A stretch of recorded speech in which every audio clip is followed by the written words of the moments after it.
Welcome to another YouTube comment response video, mixed with a couple Twitter arguments, cause why not? But I'm your host Mattsuki, and today, I'm a little concerned with some of you, intrigued by a few. I can't wait to dive into those comments, timestamps down below by the way. And honestly, I am very thankful for so much of the support from most of you. So thank you for all the feedback and love, but without further ado, bon appetit, enjoy. Our first comment that I think was the most baffling to me, and was pretty much the comment that aired this video in the first place, was King Beastus' take on the pacing of COD maps and how he somehow demonized the idea of hunting players. This was from my face Jev's Lust for Tiny Maps video, so let's have a look.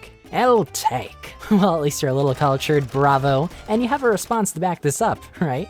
Right? The problem isn't the camo grind taking too long. I mean, I agree, MWII's camo grind was made easier to the point I'm actually pretty happy with the new innovations made in that department, but you go on to say, it's that the small maps such as Shipment are fun and fast-paced. How I believe COD should be. It just so happens that it's also the best for camo grinding. Hey man, fun is subjective. I'm not gonna stop you from enjoying the things that already exist. If it's in the game, go play it. No boycott needed here. But what I'm starting to disagree with is the, oh, it just so happens part. If it just so happens, I would like to know why the Shoot the Shit playlist is so popular. Why Jev, the guy leading over 5 million subscribers with the Mastery Camo grind over the past 4 years, believes Shipment and Shoot House are both staple maps. Same way that Shipment needs to be a staple, Shoot House needs to be a staple. Staple maps meaning that they need to stay in 24/7, 365 mosh pit modes. It's because Shoot the Ship is the fastest map to go for long shots on, while Shipment is good for everything else. I'll understand that Shoot House is the greatest method outside of Shipment. So no, firstly, I do not agree that the appeal of Shipment has nothing to do with the camo grind for the majority of players in those 24/7 grind map modes. Anyway, maps like Museum are way too big for 6v6, and it feels like you have to hunt for people to get a kill, whereas smaller maps flow better and are easier to get into the zone. So secondly, hunting players is a turnoff, you say? Well, I'd like to know what Shipment's doing that remedies this unappealing meal. Ah, it's because you can camp on Shipment without getting called out. At least not getting called out as much as campers on actual maps. Like, dude, I got a nuke on MWII and it was on Shipment. I camped for it using a crappy semi-auto weapon that I picked off the ground. I camped for it. I lay prone on the ground, spawn trapping people. I went in the crevices between the containers because I get an easy line of sight to control there. The only time I felt threatened was when I decided to take a chance by rushing down the center lane. I almost died there. If your issue is actually the act of hunting players, maybe Call of Duty isn't for you. You say that you believe COD should be fun and fast-paced like Shipment, but I don't know what your standard of fast-paced really is. COD for the most part is fast-paced, even Museum. So what I'm left to assume is that your version of fast-paced means constant numbers showing up on your screen every 2 to 5 seconds. Like bro, even the jetpack CODs weren't even that fast-paced. So King Beastus, if you'd like to know more, I recommend you check out my Shipment video for additional information on why I think Shipment hurts COD and how it hurts its own players' perception of COD pacing. Enjoy. I'm not repeating it here. Next take. Oh boy. So this one is a little quick break from the comments. It's actually a minute-long clip that goes against King Beastus's and my own opinion, but it was pretty funny nonetheless. I'll let it speak for itself. I don't know why Activision put this map into the game, but this map is awful. It's not bad. Oh, it's bad. Nah, Piccadilly's bad. I would much rather play Shipment over this map. That's the funniest take I've ever heard. Shipment was easy if you weren't bad at the game. Dude, Shipment's spawn trap central. What are you talking about? It's That's garbage. basically this map. No, It's this more map's the open. opposite. Map is definitely spawn trap central, but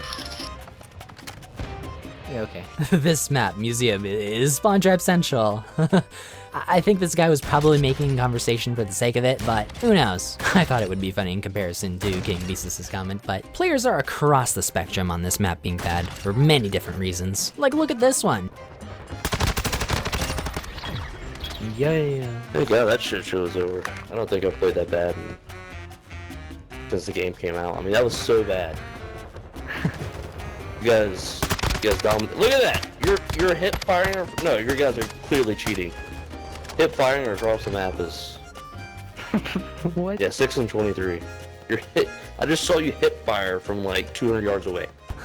Yeah, I mean, some people just don't perform well and will blame it on the map. In this case, it's apparently me. I'm the cheater because I hip fired before I ADS'd. Like, this isn't a new strategy, guys. This existed in COD World War II as one of the main strats. Jeez. Oh gosh. Next one from my face Jeff's Lust vid. Demon Flight says, bro, it's a camo, not a badge of honor. Yeah, man, I can see that. In MWII, this is just a camo, as I've proven with the existence of shipment in that very video you commented on. The mastery camos, keywords, used to be badges of honor, and that's what I wish they still were. I just want something in the game that showcases my dedication on regular maps alongside my own skill and effort. Just a single good looking camo. That's it. At this point, I'd take a red version of Polyatomic, a green variant, I don't care. Grind your small map for the regular camos. I just want something that COD has been missing for years. But we're not done here yet. You also say, maps on the game are as terrible as it is, and you, Mattsuki, want the only good maps off. The good maps, guys.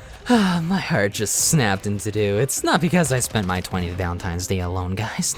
Not at all. But geez, I guess shipment really does pull in a new type of COD community, regardless of the camo grind existing. All I want to say about this take is that if this were true, if shipment was the selling point of COD, Call of Duty would not be as popular as it is. Shipment's like one map out of 24 each year, and not every year has shipment-sized maps to begin with. It's a really bold take to say that the other maps on MWII are straight up terrible. I think even MWII's worst map, Hydroelectric, is decent. I know a lot of people will say that Border Crossing is the worst. I really don't mind it. In my opinion, it's a way better version of MWR's Wetwork map. Both are very thin and long style maps, which is why I make the comparison. The only thing I like more about Border Crossing is that it has pretty good visibility, a side flank route that actually works if you want to gain some ground, and it's no longer a back and forth style map where people keep pushing each other's farther and farther back into each other's spawns. We can actually flip the spawns easier on this map. The freaking exploding cars add so much variety, and you can always avoid them. Border Crossing is an easy B tier map for me. I'll do a proper map tier list one day, guys, just you wait. But yeah, the only people that I can imagine that think the Spawn Trap Central map is what COD should be, or think Shipment and Shootouts are the only good maps,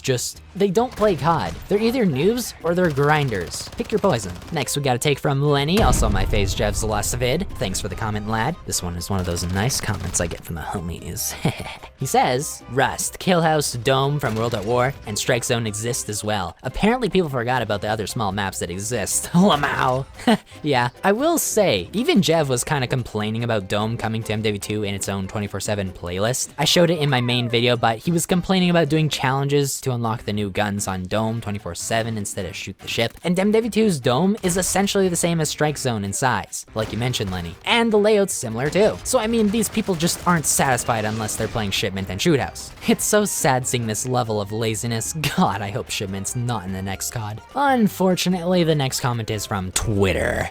This one's from Bob. Hi Bob, I'm not sure how I came across your tweet, but this guy showed off a new Dark Ritual bundle in MW2, a video he acquired from a different Twitter user but reposted it for some reason instead of just retweeting it. Okay, I guess the original video was taken down for copyright reasons, but it's still a tad weird. Anyways, I decided to voice my own opinion on the bundle's tracer rounds by saying, in Modern Warfare. AKA what I'm pointing out here is that they're putting non-Modern Warfare stuff into Modern Warfare. But someone did ask what I meant by that, and Bob responds with, they aren't happy with MW2 getting a non-realistic skin, skull laugh emoji. Respectfully, I told Bob that he was close, but that was not quite my opinion. I say that I prefer immersion, which means it matches the world, over something that's realistic, which only resembles real life, not Call of Duty. I think it's an important distinction because COD has its own universe that can be bent in good ways. However, I do say that I would prefer realism over uncanny, and uncanny over cartoony skins that are pure fictionized. We as a COD community want good, immersive skins that look badass, skins that are from COD. Like guys, we still don't have a bloody skin for Ghost, the guy on the cover of the game. Like, how? We're 2 seasons in with no default Ghost skin? This Halloween skin for Ghost was from the Vault Edition. It's not a default skin. So here's Bob's response. You want immersive.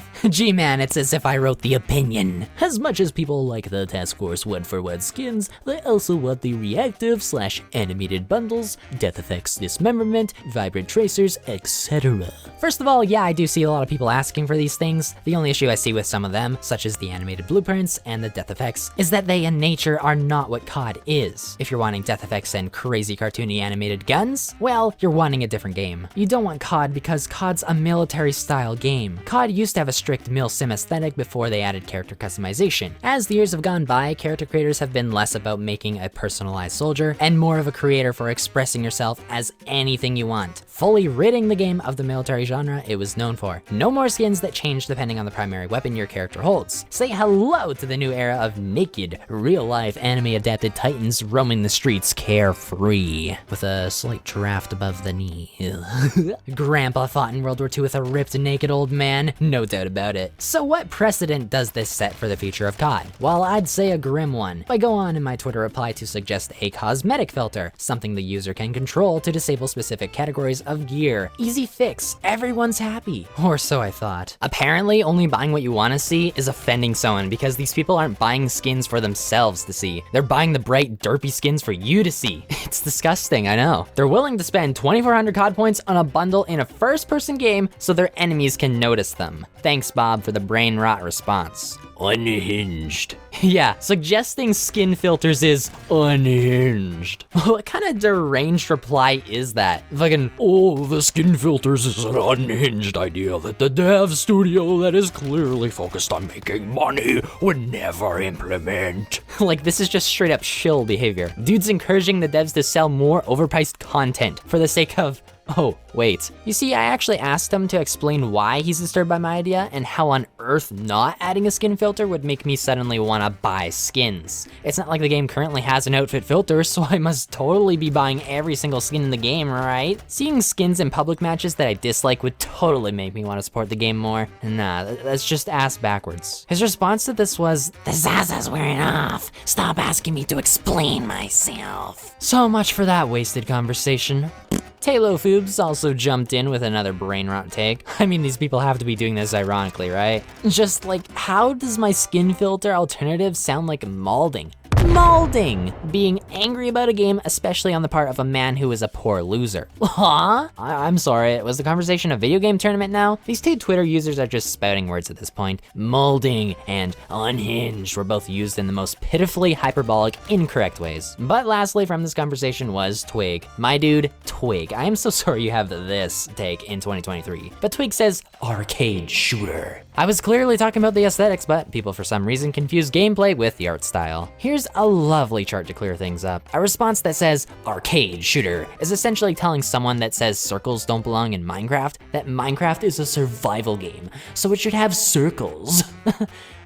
Just brain rot. I just can't, dude. Like, the amount of people that think arcade shooter means that the game has to look like Pac-Man or Mario is absurd. COD is an arcade shooter because of the gameplay, not the tone. Does this look like a bright, colorful 8-bit game to you? It doesn't? Damn, bro. I wonder why this is called an arcade shooter then. I mean, shooter's in the name. That alone should tell you the term is about gameplay. And now to finally end this video off with a bang, we have a comment that I found very intriguing, yet it still did somewhat disagree with my points made in the FaZe Jev's last video. Quitz's comment says, let me dissect this. I have so much respect for you, bro. Thanks for taking the time to have a real conversation. Stuff like this are the type of comments that make me happy and honestly accomplished as a YouTuber. I won't take this feedback for granted. Thanks again, homie. But you go on to say, I don't think you quite realize why people are flocking to these older, small maps. Personally, I feel like I do shockingly know why. I just disagree with these people that these maps are worth flocking to on a personal level. But go on. Number 1, modern Call of Duty map design is Dogwater. The core gameplay of modern COD maps have too many lines of sight and too many corners to hide in, which is pushing towards slower play overall. So, well, I kind of fundamentally disagree that modern COD map design is Dogwater. I think map design has definitely evolved over the years. We used to get standard, basic 3-lane maps. Now we get more creative ones like Oil Rig, El Rivera Base, Satellite, America, Casablanca, Beheaded, and Miami Strike. Fucking love Miami Strike, by the way.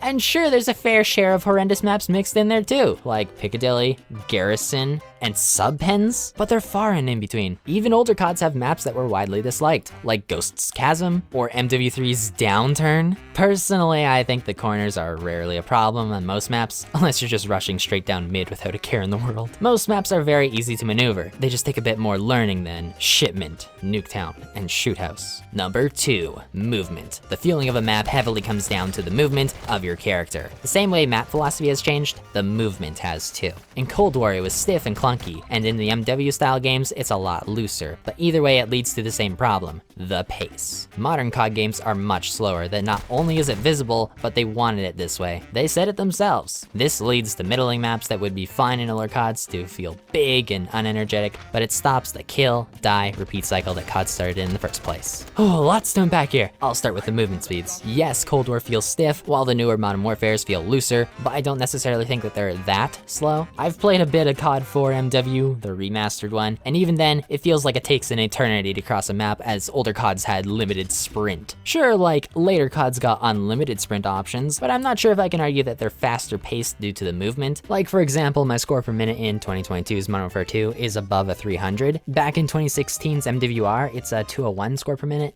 Back in good old BO2, my score per minute was a 191. Sure, this is a bit anecdotal. These aren't CODs where I was at my peak performance. I played these shortly after I was just getting into online multiplayer games, but in my experience, movement speed is not that bad in the current MW2. As for COD having this kill, die, repeat cycle, I don't really think COD needs that, at least not on the same level as Shipment and Shoot House has it. I really got into COD during the advanced movement era, and for me, that's my ideal pacing and combat loop. A relatively fast one, but not one with constant action. Back in Advanced Warfare up to Infinite Warfare, we had to worry about the verticality of players. So what I currently like about maps in the past 4 CODs, MW19 up to MW2, is the complexity of the maps. They're no longer as vertical as AW's, BO3's, and IW's maps, but I like that we have to worry more about flank routes now. There's less verticality and more horizontal play. It's the area COD World War II maps really lacked in. I hated that game's launch maps. And its movement. It felt sluggish and clunky to me. Hot take, but it's my least favorite COD when it comes down to gameplay. That, in my opinion, is what we should stay away from going forward. I do like MW2's original maps a lot. Anyway, continue. Number 3, the biggest culprit of them all, in my opinion, is the spawn style. Every single map in the past 4 CODs have had some of the worst spawn sites of any FPS game I've ever seen. They changed the system in MW19 so that it was based on where the majority of your teammates were at all times. A different system from the old CODs that were based on which side of the map your enemies were occupying. This led to having no set spawn point, making Nuketown and Cold War feel like garbage. Spawning with your teammates doesn't seem like a bad idea, but this means you have to be thrown into a random corner of the map where 0 enemies are, which makes you run back with your already slower movement to then fight players with slower playstyles, because it rewards players to do so. You die, and you repeat it again. Not a fun gameplay loop, so people play super small maps, so they can do exactly what COD is known for: kill, die, repeat. Also, like you said, smaller maps give a false sense of pace, but so does the bigger maps in newer CODs, just in the opposite direction.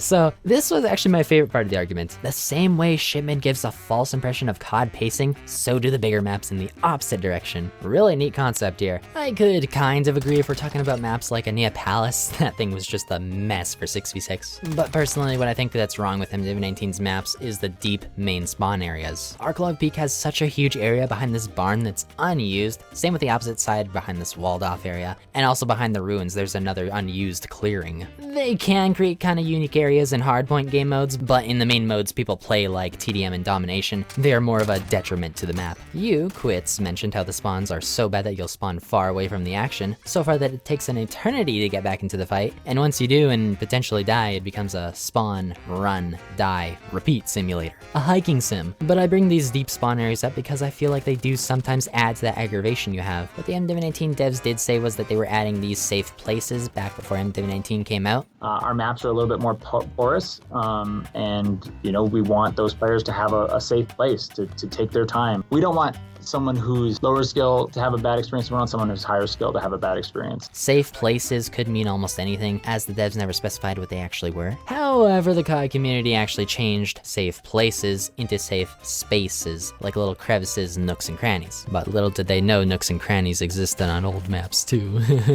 One thing that I did notice early on that was different in MW19's maps, and even in the remade maps like Crash, were these deep spawn areas that I would actually call safe places to call in care packages. I feel like place is a bit different from space, but that's just arguing semantics, I guess. The thing I wanted to point out is that these places make maps longer than they have to be, and I think the team spawn system sometimes enhances how bad these areas are. Luckily in 2022's Modern Warfare 2, it does not seem like these areas exist, unless you count the newly added museum map's long pathway, but that's only one map with one side that has a deeper spawn. In general, I still think we can rely on predicting enemies in areas our teammates are not occupying, and it also isn't fully team-based spawns, otherwise spawn flips wouldn't exist, which they do exist as I've said earlier in this video. I like that I can flip the spawns on border crossing. It's not a push and pull map, it's a thin map that actually flips main spawns. What I really think MW2 needs though is either an updated compass so that the red dots are way bigger and noticeable, but also update the wingspan so that the compass covers a larger area. If you didn't know, the compass actually got heavily nerfed in MW2, so I'd like that change, or I'd like the classic red dots on the minimap by default to come back. The classic minimap would definitely help out the flow in MW2. Either change I would be happy with. But back to the shipment versus the larger maps debate, I think MW2's new maps are actually the perfect size. Nothing bigger than Museum, and nothing smaller than Farm 18 would be great. This game doesn't have an Arklov Peak or an Neapolis sized map, so I further think shipment hurts MW2 more than any of MW2's larger maps do. But hey, thanks for making it to the end of the video. My prestigious key video is taking a little longer than expected as I've been trying to grind out the Crown faction rewards in DMZ to kind of show you guys what the new faction entails. I'll say no more because I don't want to spoil the video. But please, if you're still watching, drop a like as it does help out the channel a lot. Subscribe if you want to see Prestigious Key's video as well, cause